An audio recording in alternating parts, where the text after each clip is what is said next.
Saudara Majelis Hakim Pengadilan Negeri Melabuh Aceh Barat, Senin 8 Mei 2017, mulai menggelar sidang perdana kasus dugaan pelanggaran alat tangkap ikan. 6 terdakwa dari nelayan Aceh Barat dihadirkan ke persidangan dengan agenda pembacaan dakwaan oleh Jaksa Penuntut Umum Kejari Aceh Barat. Pasal 85 dengan ancaman 5 tahun dan denda maksimal sekitar 2 miliar.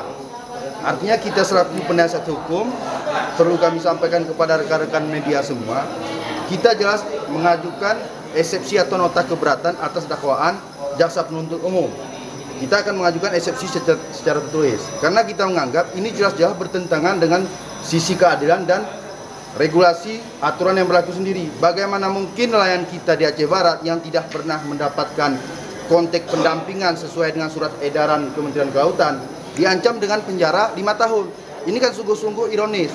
Karena kenapa?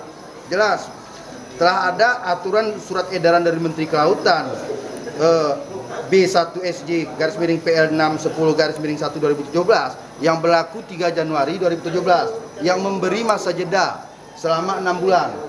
Artinya kepada nelayan-nelayan yang menggunakan alat penangkapan ikan yang dianggap mengganggu merusak sumber daya ikan, ini belum masa penindakan. Jadi masih ada tahapan persuasif atau masa jeda. Kemudian jadi pertanyaan, kenapa Polairut atau aparat penegak hukum melakukan penindakan?